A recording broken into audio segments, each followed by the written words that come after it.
I don't know if it's going to work very well today.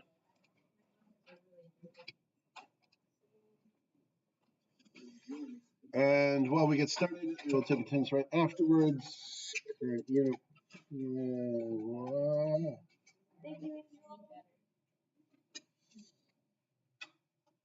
So we are on two kinds of reasoning. We've done inductive and deductive. As soon as it loads, go on. Go.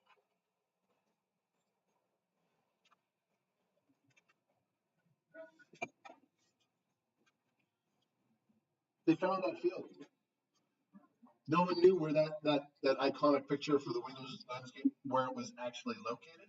And it was 5 years ago, someone actually found the spot. It's a vineyard. It's got lots of fences across now. It's in France. Yeah, all they knew was in France somewhere. Someone stopped off, took a photo, sold it to Microsoft. Nobody knew the exact location. Yeah. Okay, we were there. Inductive logic. And let's see. Exercise 2-2 and 2-3 were the ones that were already assigned. So we are here, and we're talking about anecdotal evidence. And now I'm going to assign 2-4, which was just given to you, so you can do that once I leave at 11 o'clock. Beyond a reasonable doubt is the common inductive standard. You'll hear that in law. So in law, it's an inductive argument. We have all of this evidence. It is more likely that you're guilty. Not 100% proved. You can be completely innocent and still found guilty. There was a case in which a gentleman in Canada was found innocent after being 35 years in jail. How much do you think he got from the government? Got nothing, because when they investigated his case, they found there had been no mistake in law. All the evidence presented was true. None of the police officers or prosecution made any up. Nobody lied. The jury found him guilty, and he looked guilty. So they correctly applied the law. Sometimes bad things just happen. Murder. Yeah. Was it his, someone he cared about, too? A bit. Yeah. Oh no! See after he was Why would you find? Do you keep working on a math problem after you find the answer? Yeah. Be innocent, then something actually happened. So did they was there more investigation? No, I don't think so, because at that point it's an extremely cold case. Sometimes there will be detectives that are assigned to just go through old cases, but oftentimes there's nobody assigned to it anymore. Nobody's working on it. It's old. His members of family, once DNA evidence was invented, they could now go back into old cases and retest samples they were never able to test. So once that process existed, a lot of old cases got re-looked at by lawyers who had been hired by the people in jail, saying, look, I didn't do this. They convicted me, saying that my blood type matched the blood type on the glove. Do they still have that evidence? And the lawyer would go check it. He goes, yeah, they do. DNA test it. It's not me. They would DNA test it and go, oh, look, it's a completely different person. DNA testing allowed us to recheck a lot of old cases. In states in which they have the death penalty, they have found that it is incorrectly applied a ridiculous number of times. As in, they find out after the person has been put to death that they were not guilty. One of the arguments for against capital punishment, because it's easy to agree with capital punishment when we're like, it's a pedophile. Yes, we should kill all those people. People get wrongly convicted of crimes all the time. I should probably put her up. She's probably be useful for you. She defends people who have DUI charges, drinking while driving. And why do we need defense lawyers for that? You get a test, you were guilty, you're putting everybody's lives at risk. There's lots of reasons you can test positive. You could have had a mint before. You could have thrown up food, no alcohol at all. That will create a false positive. You can have a very rare syndrome in which you eat carbohydrates. It literally makes alcohol in your blood. You don't get drunk, but it's enough to register on the test, and you will sometimes test as if you had drinks before you went driving, and you can be falsely accused. There's a ton of reasons. They sample your blood for a blood test afterwards because they were really confident you're drinking and driving. They didn't believe the breathalyzer. And your blood fermented because the temperature in the fridge got too warm. And then it tested positive for alcohol. These are all actual reasons why people have been falsely imprisoned or fined for DUIs in the province of British Columbia. There's lots of reasons why you can be falsely accused and found guilty. Since we're talking about evidence, this is a useful time, and this is a little bit of notes, because I think these are words that everybody should know, and they're the nocebo effect and the placebo effect. I realize that's a bit hard to watch. We'll go like that.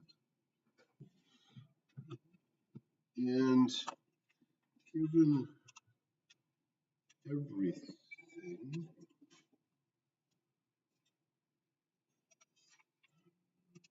I may not do this right now because I'm going to leave. We can do it after. I'll just add it to the. People do those experiments where like they try and tell you that this water's gonna make you feel better, but just drink the water and you feel better afterwards. Yep. To the power of belief, and the wild thing is, you can tell people it's a placebo effect, and it will still work. Because they still Because it's not your conscious belief that matters. If I talk to you in a white lab coat and you're not a doctor, people still feel better afterwards.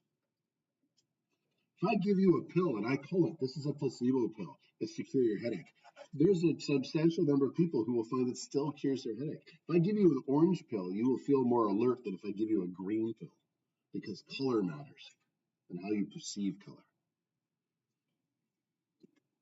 Wild.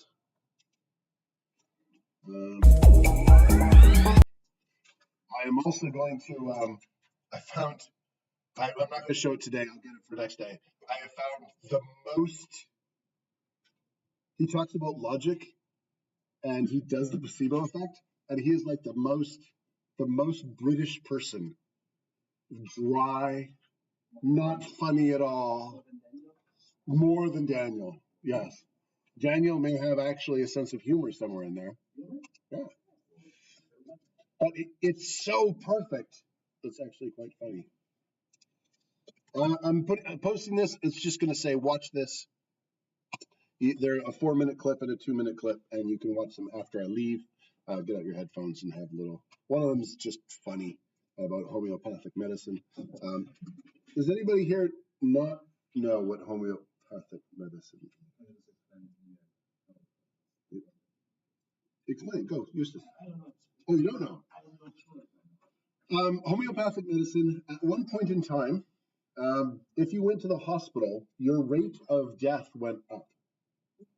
In the 1900s, they did things like feed you mercury to cure syphilis. When they would go from the autopsy room, they would go straight into the maternity ward to deliver a baby. Didn't change their gloves, didn't wash their hands. You would read, what should you do between those wards? Some doctors did have a sense of hygiene, and they said, dip your hands in warm coffee. That'll help. And probably did a little. Take your aprons, never wash them. Just throw coffee on them. It'll be fine. The guy who invented hygiene, essentially, for doctors, he noticed that doctors who went from the autopsy room all the way to the maternity ward, those maternity wards had really high rates of infant mortality. And he published that, and nobody believed him. They didn't believe him because he wasn't right. They believed him because he was a jerk. He was such a jerk. He insulted everybody he knew. He made fun of them. He was really poor at communicating. His book he wrote on it was almost, you couldn't really understand what he was talking about. He didn't even put it in his data to prove it, because in his mind it was so obvious. If you didn't understand him, you were an idiot. Very, very arrogant. So nobody listened to him. More and more people die. This is when you're constructing an argument with a premise and conclusion, how you construct it and how nice you are and how you put it together matters just as much as whether or not it's true. But that took us years to discover. So at this time, homeopathy became really popular. So let's say you have some swelling. You want to get rid of the swelling. You find something that causes swelling, like bee sting venom, and you put that in the water. Now you take that water, and then water will make an imprint on it and remember it. And then you take a milliliter of that water and you put it in 99 milliliters of pure water. So you've diluted it once.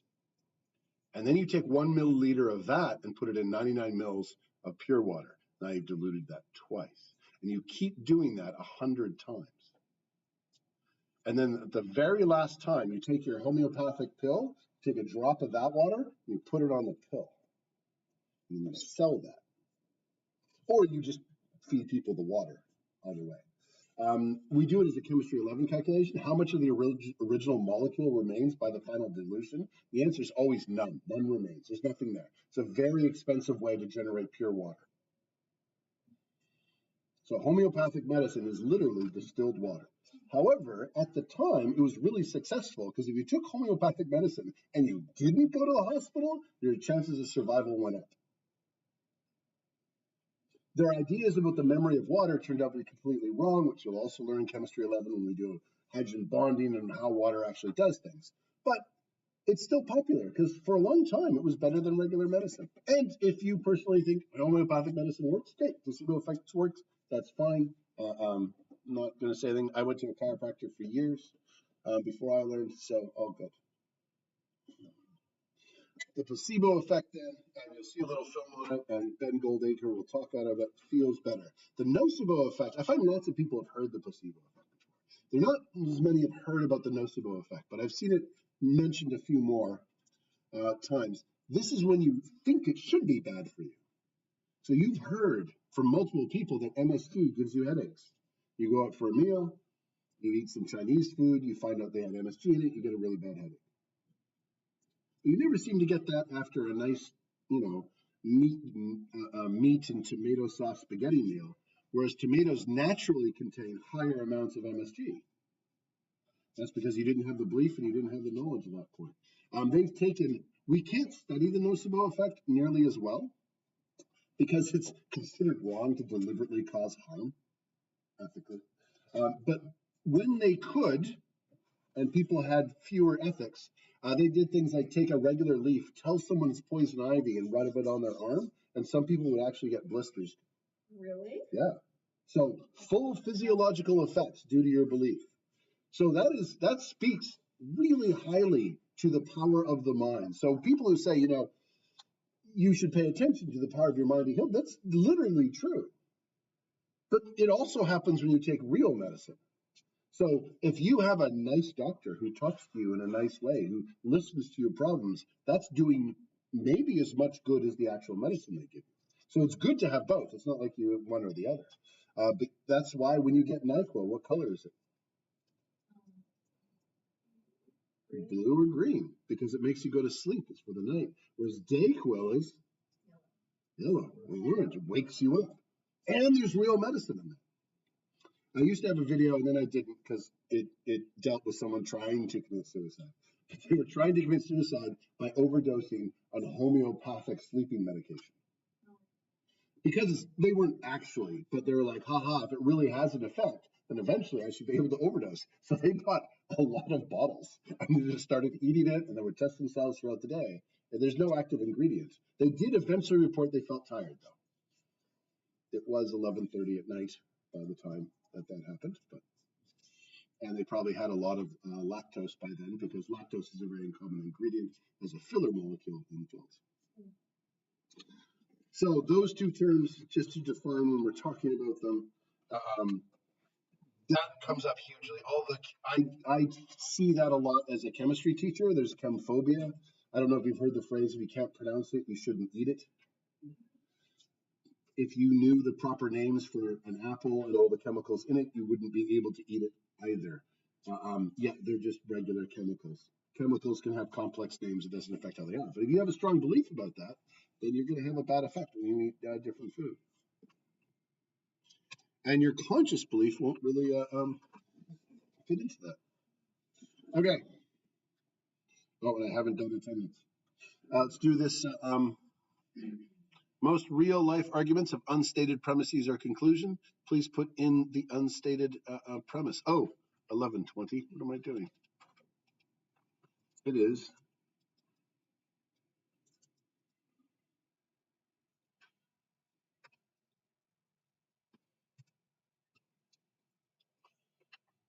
would be the unstated premise? And I should do attendance while I'm doing that.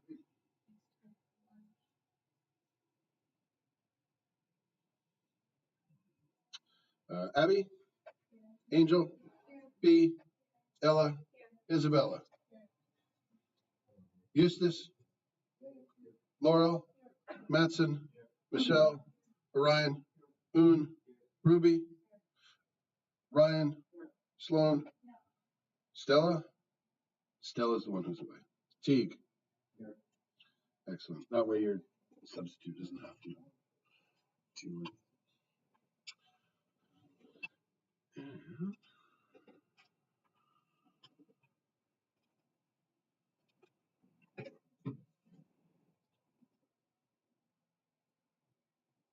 What would an unstated premise be? Now that I've done that, I should ask somebody. Abby. Louder? Oh. Well, if I just say it's 12:50, we should go for early lunch, there is something that's being hidden there. What does it imply? Like, would it make as much sense as if I said, it's 10 a.m., let's go for early lunch?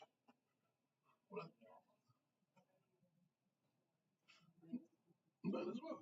Sure, that can work. No.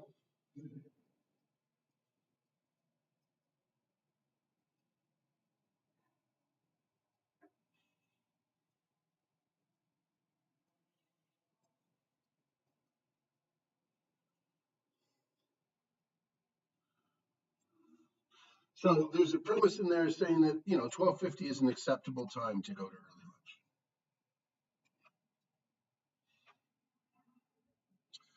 Next one, direct quote from Mr. Snow. She's taking chemistry 12. She's going to have a lot of university choices. What's the unstated premise? Sure.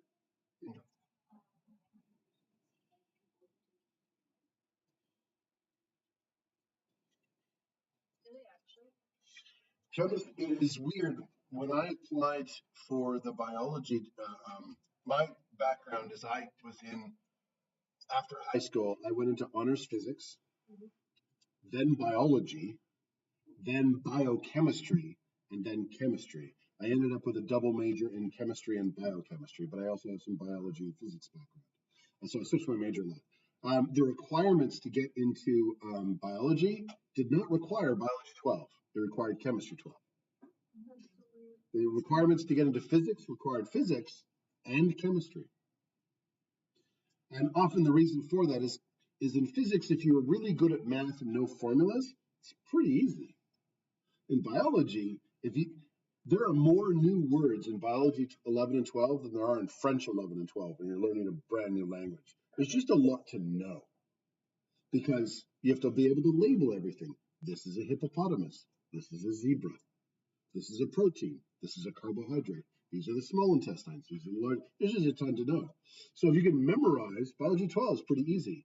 Chemistry, you have to be able to do both.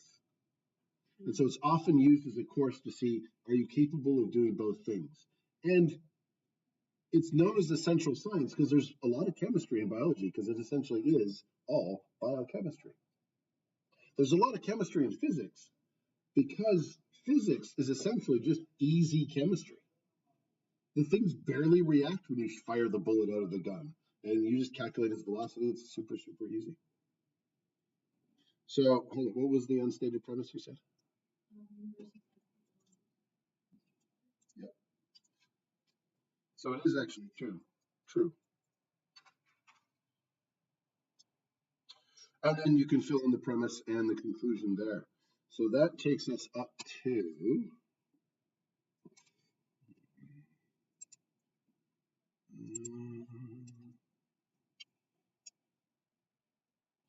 so 2-2 is last day.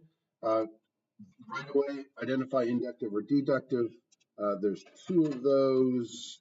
One of them should give you your feedback. If it doesn't, send me an email and I'll make it so he does so you can practice first. We haven't done 2-6. So 2-4 and 2-5, and then any other homework that you have. Any questions before I disappear magically? Okay, I leave you in hands. I'm going to end the stream